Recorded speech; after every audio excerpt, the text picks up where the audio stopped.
My son was being wheeled into surgery while my family was cutting birthday cake. My name is Cecilia.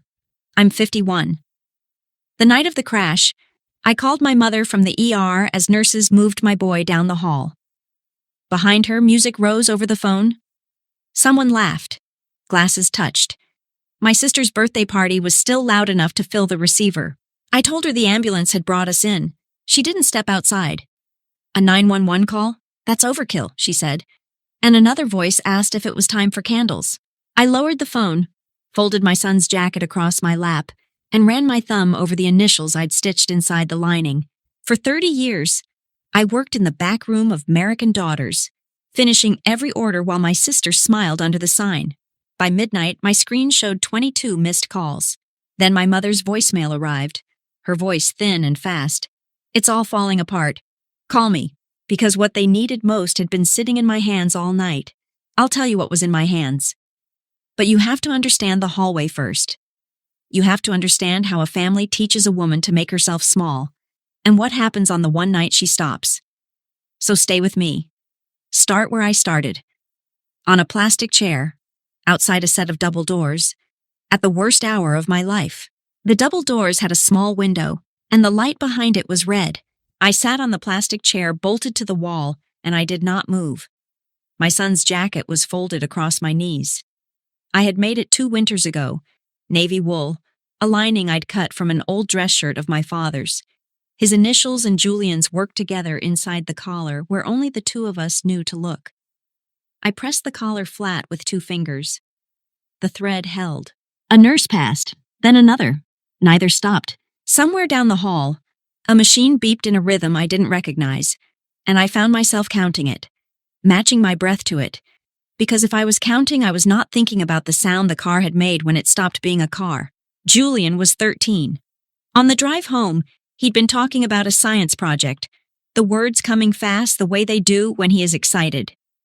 Bridges. He'd read that the strongest ones are built to move, that a bridge, which cannot bend in the wind, is a bridge that breaks. He made me repeat it back to him at a red light. Bridges are supposed to bend, Mom. I said I'd remember that. I did not know I would be saying it to myself in a hallway a few hours later, learning exactly what it costs to be the thing that holds while everything around it gives way. Then headlights on the wrong side of the line. I don't remember the middle. I remember the paramedic's glove on my wrist, and I remember saying my son's name until someone wrote it down. I remember the word they used, surgery, and how the hallway tilted and then held still. I had already called my mother by then. I had already heard the party. So I sat. I held the jacket. I did not cry, because crying is what you do when someone is coming, and I had just learned, at 51, in a corridor that smelled of bleach and burnt coffee, that no one was coming. The chairs beside me stayed empty. The party had started at 7. I knew, because I'd delivered the alterations for it that afternoon. My sister Sabine's dress, taken in at the waist, the hem I'd hand-rolled myself, left at my mother's door with a note that said, "Happy birthday," and went unread while I stood there. Providence keeps its old families in a small orbit. The same East Side pews, the same Opera House benefit tables, the same names and the same programs every season. And in that orbit, my mother's first instinct was never how badly are they hurt, but who is going to hear about it? So when I called the second time, from a hallway with my son behind a red-lit door, I understood the pause before she answered. She was deciding where to stand. "Mom," I kept my voice level. "It's bad. They took him straight up." "Cecilia." A breath, ice moving in a glass. "You always do this. You make everything into an emergency." "He's in surgery." A 911 call? That's overkill. Behind her, a chair scraped, and the room dimmed in my mind for the cake. Then the song started. 30 voices. My sister's name in the middle of it. That little rise everyone does on the last line. I hung up before it ended. Not because I was angry, because I had a jacket to hold and a door to watch, and there was nothing on the other end of that phone that was going to walk through it. Then the line went back to singing. Sometime after 1 in the morning, a nurse in lavender scrubs came out through the doors and sat down in the empty chair beside me without asking. She had a coffee in each hand. She held one out. "It's terrible," she said, "but it's hot." I took it. The cup was warm through the cardboard, and I wrapped both hands around it, because my hands had been cold for hours, and I hadn't noticed until something was warm. Your boy, she said. What's his name? Julian. Julian. She said it like she was filing it somewhere careful. He came in fighting, the whole way. You should know that. I looked at the phone in my lap. I had texted my brother Everett at 11:40. Julian in surgery, please come. I had texted my mother the name of the hospital. The screen stayed dark. No dots. No one typing. My family's on their way, I said, because it was easier than the truth, and because at that hour I still half believed it. The nurse, her badge said Marisol, didn't answer that. She just stayed. She stayed through the next long stretch, refilling my coffee once, telling me about the surgeon, a man she trusted, hands like a watchmaker's. When her pager went off, she squeezed my shoulder once hard, the way you steady someone on ice. He fought hard in there, she said, standing. So did you. Then she was gone, and the hall was quiet again, and I understood something I would spend the next 2 weeks learning the full shape of. A woman I had known for 40 minutes had sat with me, and the people who shared my blood had not. A stranger sat. My family didn't. The hours after that had no shape. I stopped checking the phone. I watched the red light in the little window, and the slow sweep of a janitor's mop, and the paper cups collecting on the seat beside me, a small record of a night no one came. I folded and unfolded the jacket. I found a loose thread at the cuff I'd been meaning to fix, and I fixed it, right there, with a needle from the little kit I keep in my bag, because my hands needed something true to do. They brought Julian out at 3 a.m. Stable, the surgeon said. Bleeding stopped. He'd be in recovery for hours, then a room, then... The surgeon used the word weeks, and it was the first soft thing anyone had handed me all night. I stood in the doorway of recovery and watched my son breathe, small under the blanket, a tube taped to the back of his hand. Alive. Then I looked at my phone. 22 missed calls. They had come in a cluster, 3 and 4 in a row. My mother, my sister, my mother again, a number I didn't know. None of them had come in the hours when I sat alone. They had all come after. The voicemail was from my mother. I played it with the phone pressed to my ear. Cecilia, it's Mom. Call me back the second you get this. It's all falling apart. Everything. Please, call me. Her voice was thin and fast. I had never heard it move like that. I played it again. Falling apart. Not are you all right? Not how is Julian? Not, I'm coming. In one short message and 22 calls, no one had asked the name of the boy in the bed, falling apart. But she never asked about him. To understand the voicemail, you have to understand the shop. Merrick and Daughters sits on a corner in Providence, where the brick still remembers the mills.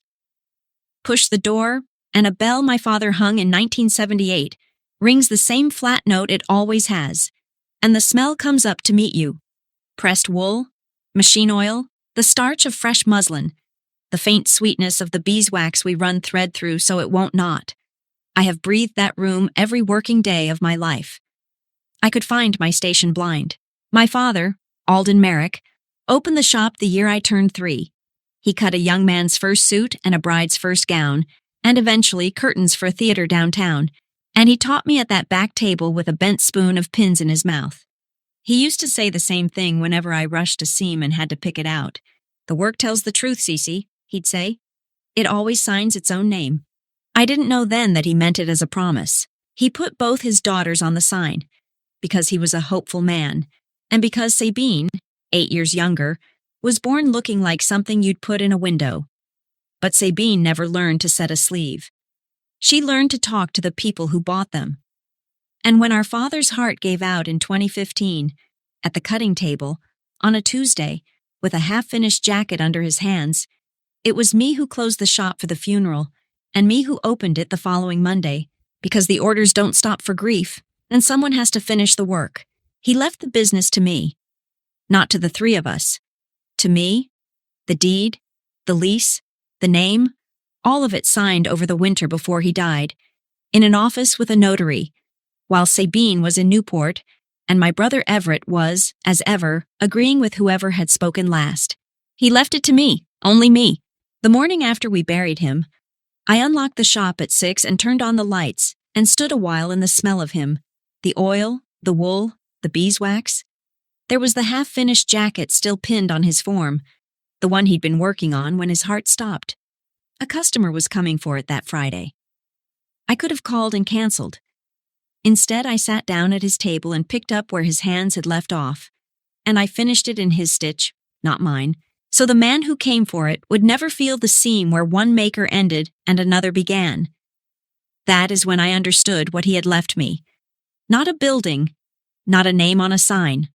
A promise, to every person who ever trusted us with the thing they'd be married in or buried in, that the work would be true, whether or not anyone was watching.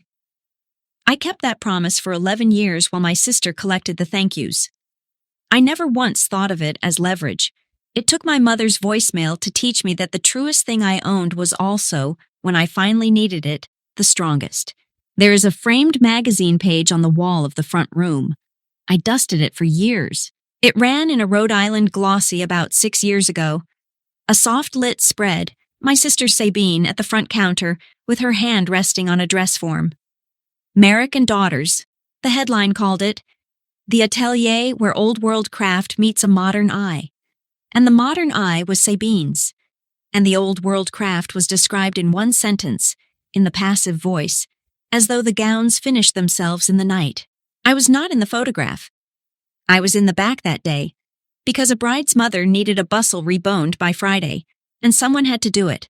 This was my mother's design more than Sabine's. My mother, Beatrice Merrick, has spent her life curating how the family looks from the outside, the way some women curate a mantle. She decided early which daughter was the face and which was the hands, and she said it so often and so pleasantly that it stopped sounding like a verdict and started sounding like weather. Sabine has the vision, she'd tell the customers, warm as anything, her hand on my sister's back. Cecilia has the hands. I used to think it was a compliment. It took me years to hear the small word doing the real work. Has, as in owns. Sabine had a talent. I had hands the way a machine has a needle. So Sabine smiled under the sign and gave the interviews and turned my work over in her fingers as though she were remembering making it. And I stayed in the back, where the light is worse, but the work is real. And I finished every order that ever left our door. Her name in print, mine in the seams. I'll give you one afternoon, so you can see it, and not only hear me say it. A bride came in for her final fitting this spring before all this. A nervous girl marrying into one of the old families, in a gown I had spent 70 hours building from a bolt of silk that cost more than my car. She stood on the pedestal and cried at herself in the mirror, the good kind of crying, and then she turned and took my sister Sabine's hands in both of hers and said, "You made me beautiful. I'll never forget you." Sabine held her hands and said, "That's what we do here. We." And I knelt at the hem with a mouthful of pins, taking in 1/8 of an inch at the left side seam where the girl's hip sat higher. And I said nothing, because a bride does not need to watch two sisters fight on the happiest morning of her life, and because I had long since run out of the particular courage it takes to correct a room. I finished the hem. It was perfect. No one ever knows whose hands make them beautiful. That is the whole cruelty and the whole mercy of my trade. I asked once, only once, it was 2 Christmases ago, in my mother's kitchen, the good plates out, my sister on her 3rd glass. I had just closed the shop's books for the year, and the numbers were mine to know, and I said it carefully, the way you set down something breakable. I'd like my name on the account, the business account. Both of us who work there should. Sabine laughed, not cruelly, worse. The way you laugh at a child who's asked to drive. Oh, Cece. My mother didn't laugh. She reached over and patted my hand, the plates gleaming between us, and she said the thing I would carry into a hospital hallway years later without knowing it was coming. Don't be dramatic, sweetheart. You know you'd fall apart without us. The kitchen kept moving around that sentence. Someone asked for the salt. The oven timer went. My brother Everett studied his plate as though it might have an opinion. I said nothing. I picked up my fork. I had spent 30 years learning that the fastest way out of that kitchen was to agree. and I agreed the way I always did, by going quiet. But I remember the exact weight of the fork in my hand. I remember thinking, with no heat at all, in the flat back room of my own mind, I'd fall apart without them. We'll see. There is a gray filing cabinet in the back room that no one else has ever opened. 4 drawers, everyone full. My father started it, and I kept it, because he taught me the work tells the truth, and I believed him literally. I kept the proof of every truth we ever sold. Signed contracts. Measurement cards in my own hand, dated, initialed. Invoices. Letters. The carbon of every check.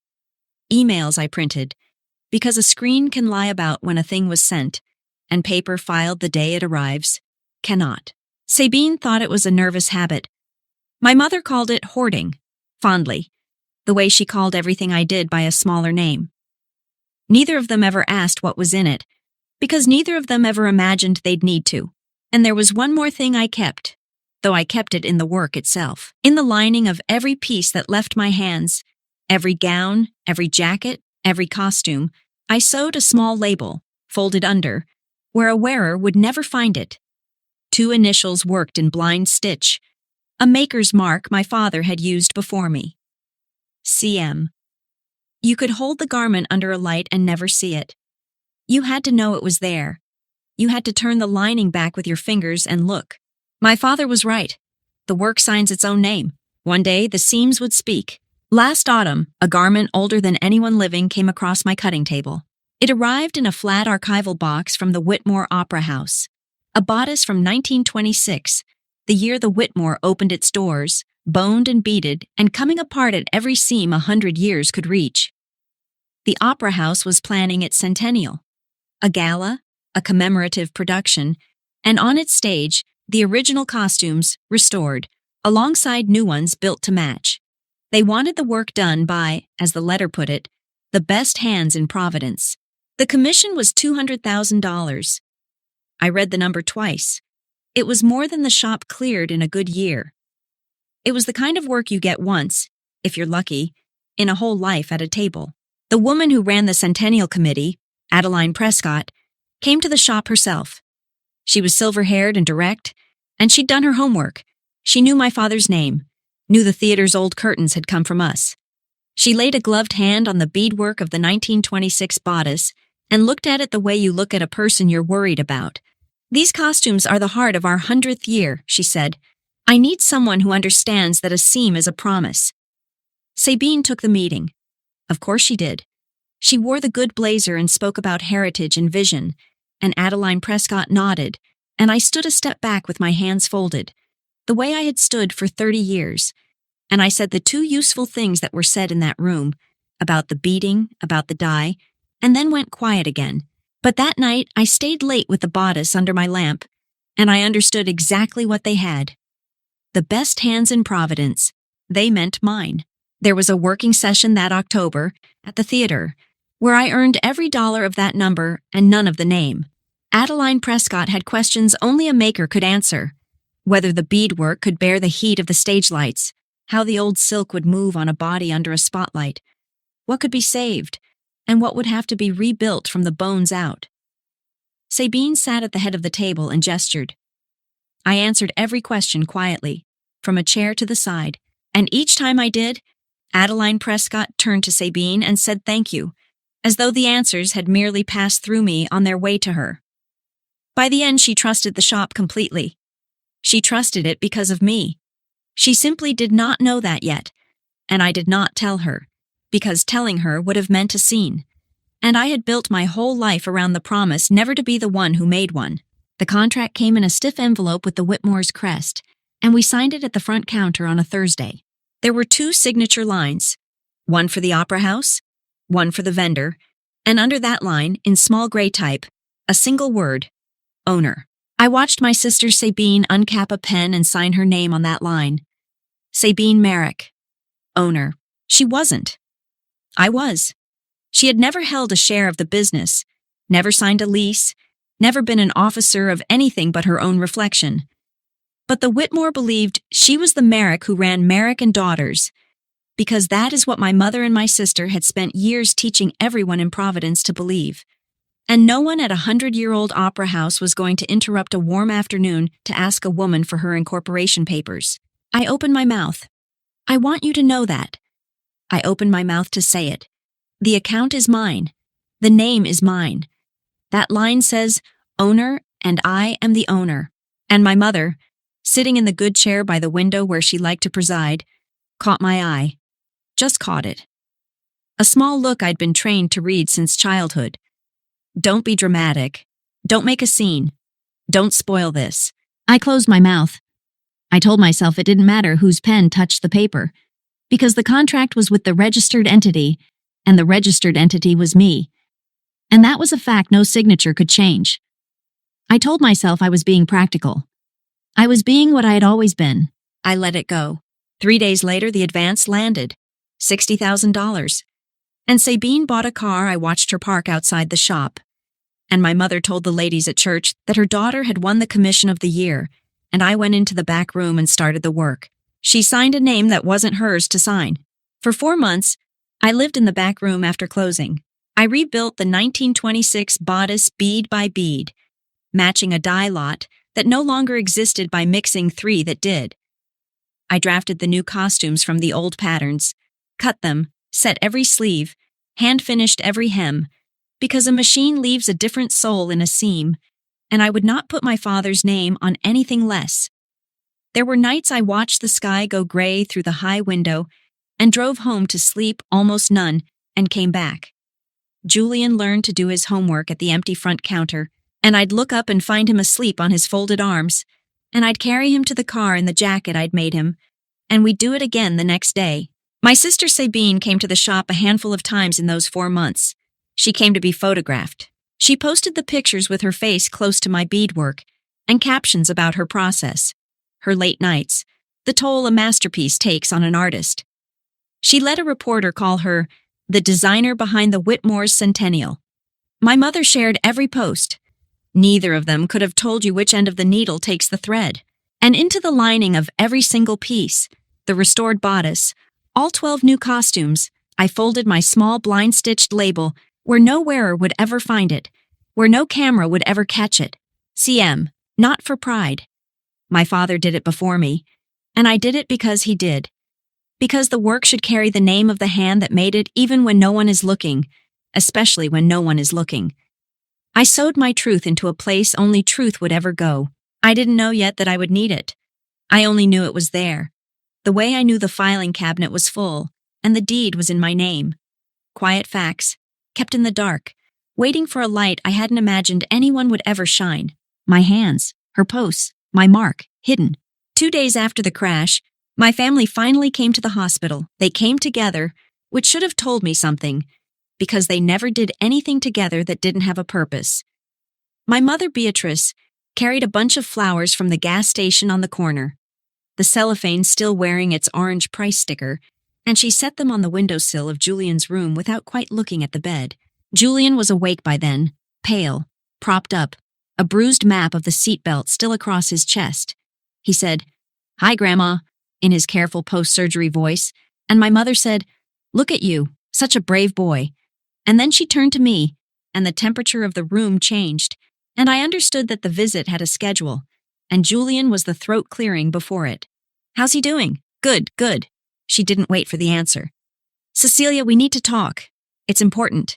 Sabine was already drawing a folded document out of her bag. "There's a problem with the Whitmore," my sister said, in the bright, managed voice she used for customers. "A paperwork thing.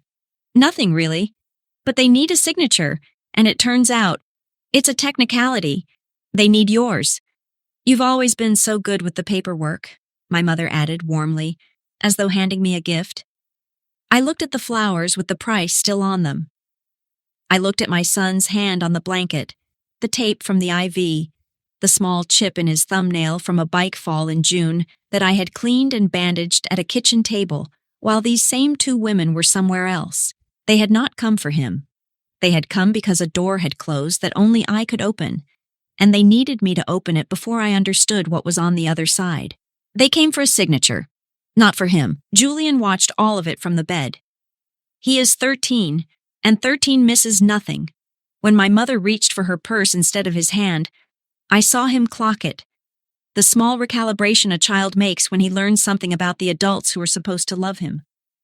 Later, after they'd gone, he said in his careful voice, "They didn't really come to see me, did they?" It was not a question. I could have lied. I had lied to protect him from smaller things. But he had a seatbelt bruise across his chest and a tube in the back of his hand, and he had earned the truth. "No," I said. "They didn't." He nodded once, like a man filing something away, and turned his face to the window. "I made them tell me in the hallway, away from my son." Under the fluorescent lights by the vending machines, Sabine explained it in pieces, and I put the pieces together faster than she wanted me to. The Whitmore was days from its centennial. Before the gala, the theater's council had begun the closeout, the final payment, the event insurance on costumes now valued in the hundreds of thousands, the certificate the vendor's owner had to sign to release everything. And in doing the closeout, someone at the opera house had finally looked at the registration. The vendor of record for Merrick and Daughters was not Sabine Merrick. It was Cecilia Merrick. "They won't release anything unless the registered owner signs," Sabine said, and her voice caught on the last word. The one she'd spent years pretending was hers. "That's you. It has to be you. The gala's in 5 days." "And you've been telling them what?" I asked. She didn't answer right away, which was its own answer. She had been managing them. "Cecilia had an accident," she'd been saying. "I'm handling her paperwork. We'll finalize at the gala as planned. Buying days, keeping the theater in a holding pattern, keeping me in a hospital and out of the room where the truth lived." I stood very still under those lights. Somewhere a machine dropped a can, and I felt the whole architecture of 30 years turn over quietly in the dark. Like a key finding a lock it had been cut for all along. They had built a story in which I was the hands and Sabine was the name. And the story had just run headfirst into a fact that no story survives. The Whitmore had never hired a name. It had hired an entity. And the entity was me. Every dollar, every costume, every promise that held their whole bright year together had been sitting, this entire time, in the one pair of hands they'd trained the world not to see. The invisible one held all of it. Sabine held the pen out to me in the hospital corridor. The document was 3 pages. She had a pen ready, cap already off, the way you hand a pen to someone whose yes you assume. "Just sign, Cece," she said. "Page 3, like always." Like always. 2 small words for 30 years. I took the pages. I did not take the pen. And because my father taught me to read every line of anything before my name went near it, I read. It was not a release. Or it was not only a release. Buried in the 3rd page was a paragraph that ratified, approved, after the fact, every action Sabine had taken as though she'd had the authority to take it. Another assigned the business's obligations to its registered owner. In plain words, my signature would do 2 things at once. It would erase the fact that my sister had signed a name that wasn't hers, and it would move something I didn't yet fully understand onto my shoulders and onto my shop. They didn't want my help. They wanted my signature the way they'd always wanted it. Automatic, unread, grateful. And here is the thing I am not proud of. For one moment in that corridor, with the pen cap off and 3 faces waiting, 30 years reached up and took me by the wrist. My hand moved toward the pen. It would have been so easy. It had always been so easy. That was the trap of it, the thing they were counting on. One signature, and the room would go warm again. One signature, and I would be the good daughter, the reasonable one, the one who fixed things quietly. My fingers touched the barrel of the pen. Then I thought of a windowsill, and gas station flowers with the price still on them, and a boy 3 floors up, while, across town, they had put down a phone call to light candles for someone else. And I understood that the cost of going warm again was pretending that night had not happened, that he had not happened, and I found I could not make my hand close. "Cecilia," my mother's voice behind me now, "sign the paper." I set the pages down on the little laminate table by the vending machines. I put the cap back on the pen and set it on top of them, squared, neat, the way I leave a finished job. "Not this time," I said. The pen stayed on the table. My brother Everett found me at the coffee cart an hour later, and he couldn't hold my eyes. Everett is not cruel. Everett is weak, which in my family has always been its own kind of cruelty. The kind that stands in doorways and says nothing while things are done. He stirred a coffee. He wasn't going to drink, and he said, "Lo, you should just sign it, Cece, before it gets worse. She only borrowed against the contract to cover some things. I thought you knew." I set my cup down. Borrowed. A loan. Against the Whitmore money coming in. He hurt himself and tried to walk it back. She meant to pay it out of the final payment. "How much, Everett?" He looked at the floor. $90,000. $90,000. Borrowed against a contract she didn't own. From a lender she'd have had to call herself the owner to get, using paperwork I already suspected lived in no drawer but a forged one. And the release they wanted me to sign wasn't to save the commission. It was to bury the loan inside my business before anyone looked too closely at how she'd gotten it. I stood in a hospital with my son 3 floors up, and I finally understood the shape of what they'd driven across town to get. Not my forgiveness. Not even, really, my rescue. My name, one more time, on one more line, to make a crime look like a family that had simply been disorganized. Not neglect, a cover-up, with my name. I want to stop here, because this is the exact place I stopped. Standing at a coffee cart with a capped pen behind me and a loan I never took hanging over my father's shop. If it were you, if the people who left you alone all night came back only to slide a pen across the table, and you realized that signing would cost you everything and save the ones who did it, what would you do? Sit with that a second. I hadn't decided yet either. Agnes came to my house the next evening with a casserole she knew I wouldn't eat and the shop's ledger under her arm. Agnes has worked at Merrick and Daughters since before I could sew a buttonhole. She is past 70 now, with hands knotted like old rope and an eye that can still catch a crooked dart across a room. She set the ledger on my kitchen table, and on top of it, she put a get well card the size of a dinner plate, signed by everyone at the shop, the 2 part-timers, the presser, a wobbly JULIAN drawn in crayon by the presser's little girl. "He'll like that," she said, of the card. Then she tapped the ledger. "And you'll be needing this." I looked at her. Child. Agnes lowered herself into the chair across from me. Slow, the way her knees allow. "I have watched you build every stitch of that place with my own eyes for 30 years. I threaded the machines the morning your father signed it over to you. Don't you let those 2 tell you it isn't yours. It has always been yours." Then she told me something that loosened a knot in my chest I hadn't known was pulled tight. The Whitmore's office manager had called the shop directly, 2 days back, trying to reach the registered owner, trying to reach me, and Sabine had taken the call and turned her away, and Agnes had heard her do it. Agnes had written down the date and the office manager's name on the back of an invoice, because Agnes, like me, was taught by the same man that paper does not forget. I had spent the whole week feeling like the only person alive who could see what was true. I wasn't the only one who knew. Before she left, Agnes stood in my kitchen doorway with her coat half on and said one more thing, in the flat voice she keeps for the truest ones. "Your father knew what he was doing when he signed it to you and not to her. He wasn't being unkind to Sabine. He was being honest about who does the work. Honesty was the only thing that man ever spent freely." Then she patted the doorframe twice, the way she pats a bolt of good cloth, and went home to her own quiet house, and left me alone with 4 drawers of paper and a decision. I opened the gray filing cabinet that night, at my own kitchen table, with the casserole going cold and Agnes gone home. I laid it all out the way my father taught me to lay out a pattern, every piece in its place before you cut. The signed Whitmore contract, with the vendor described as the registered entity. My measurement cards for all 12 costumes, dated across 4 months. In my hand, no one else's. The die notes.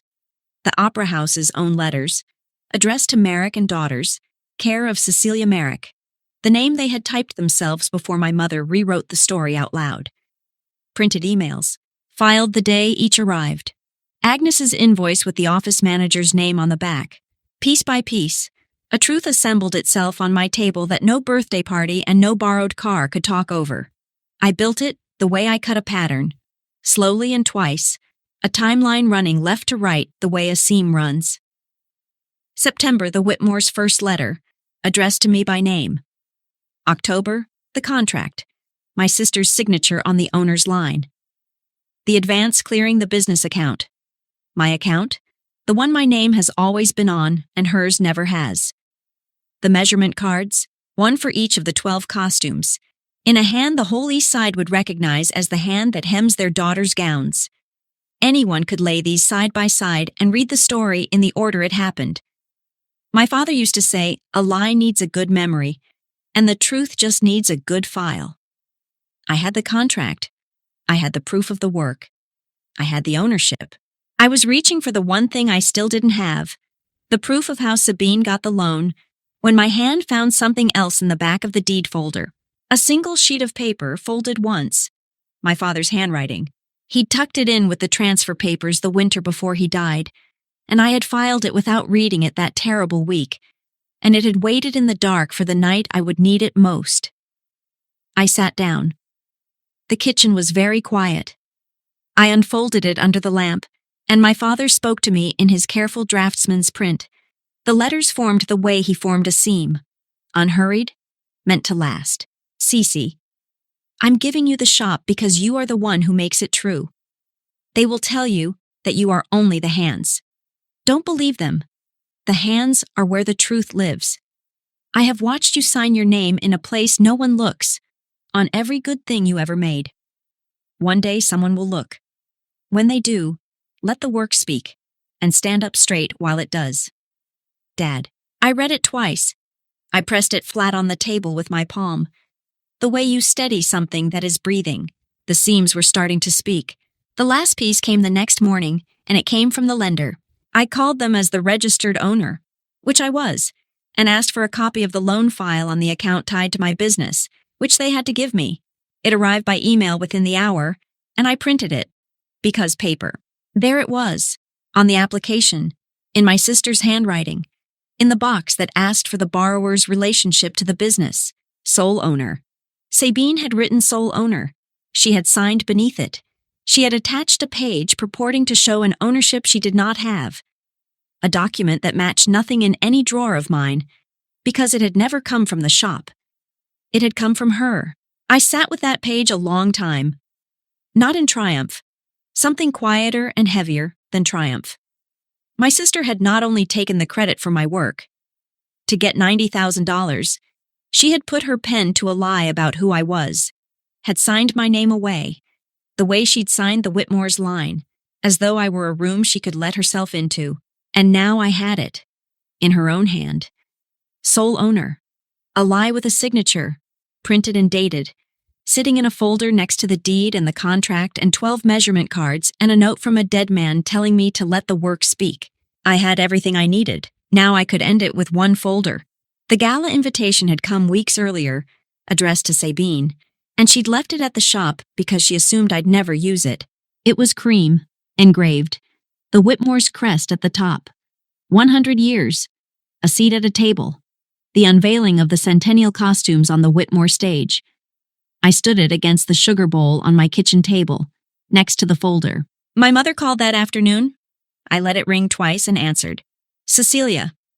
Careful now. Coaxing. Whatever's upset you, we can fix it quietly. Come by tonight. Sign the release.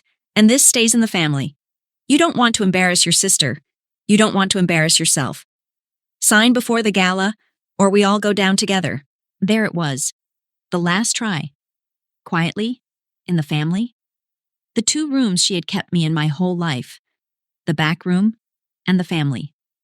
Both of them places where the truth was expected to keep its voice down. I looked at the folder. I looked at the cream invitation with its crest.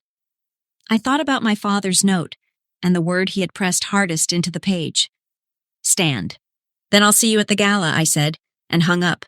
3 days, 1 folder, 1 room. The Whitmore's lobby glittered under 100 years of restored chandeliers, and on a row of forms along the mezzanine stood the costumes I had built, lit like the treasures they were. I came in a plain dark dress I'd made myself, with the folder in a flat leather case under my arm. I had spent the afternoon at the hospital first. Julian was mending, sitting up, complaining about the food, wearing over his gown the navy jacket I'd sewn him because he'd asked for something from home. I told him where I was going. "Go get it, Mom," he said, in a voice that was almost his own again, and I drove to the theater to protect the one thing that would be his someday, the shop with our name on it, from being quietly buried under his aunt's debts. Inside, the whole of a certain Providence had turned out. The East Side, the benefit committees, the board of the Opera House in their good jewelry. My mother Beatrice was there in navy silk, holding court near the champagne. My sister Sabine stood at the center of it all, radiant, beside the restored 1926 bodice, accepting the soft congratulations of people who believed she had made it. And there were rows of chairs set before a small stage, and they were full. Every seat, the whole bright room facing forward, waiting for the program to begin. I found Adeline Prescott near the front, the woman who had laid her gloved hand on my beadwork and called a seam a promise. She had been trying to reach the registered owner for a week. I touched her sleeve, and she turned, and I watched her take in the plain dark dress and the case under my arm, and something in her sharp face went very still and very attentive. "Ms. Prescott," I said, "I believe you've been looking for me." I had stood in the back of every room my whole life. The room was full, this time, for me. Adeline Prescott took me to a quiet room off the lobby, and she brought the theater's counsel, and she sent for my sister. The program was about to begin. Someone would soon stand on that stage and thank the designer. Before they did, the Opera House needed the registered owner to sign the release. Adeline said as much gently, looking between us, between Sabine, who had told them for a week she was handling it, and me, whom they had never met.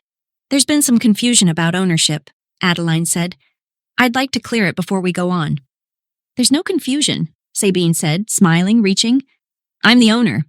My sister just does the sewing." I opened the case. I laid the deed on the table. Signed, notarized, dated the winter before our father died. My name on it. Only my name. "The registered owner of Merrick and Daughters," I said, "is Cecilia Merrick." "That's a mistake." Sabine's smile thinned. "That's out of date." I laid the Whitmore contract beside it. The vendor line. The word owner. Her signature above it.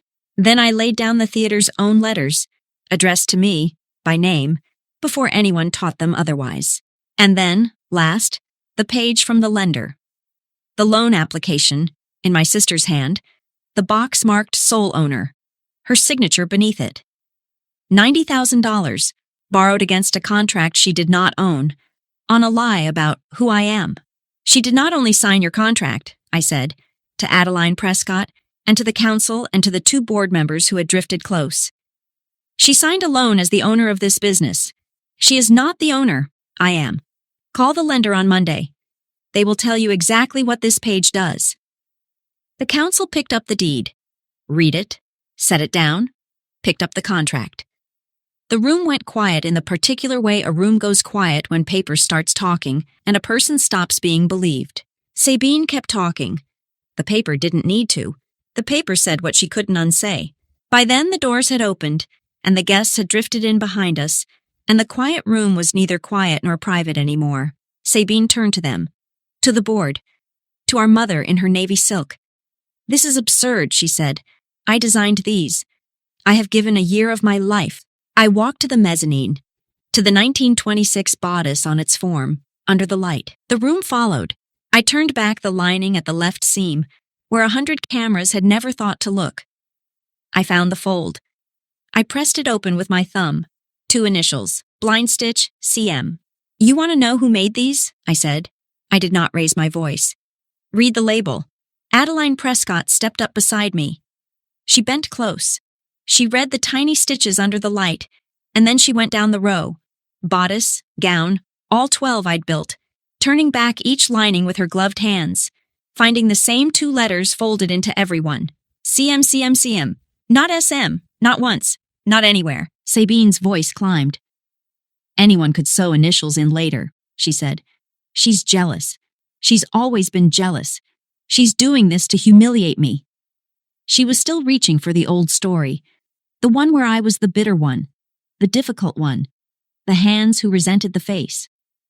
But the room had my measurement cards on a table 20 feet away, and the theater's own letters with my name on them, and a lender's page in her writing, and a row of costumes each carrying the same two blind-stitched letters.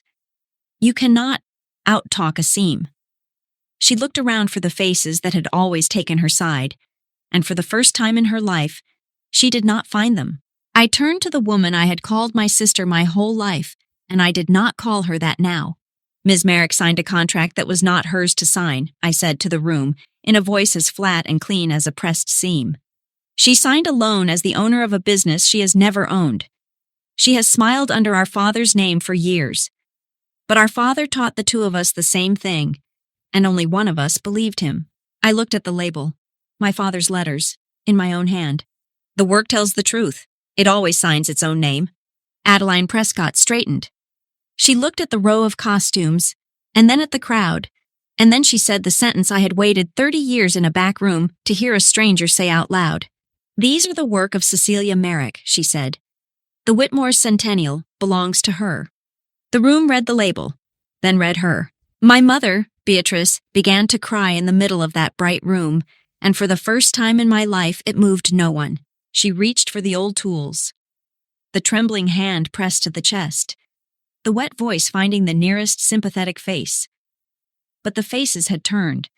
The board, the benefit committees, the whole of a certain providence she had performed for all her life.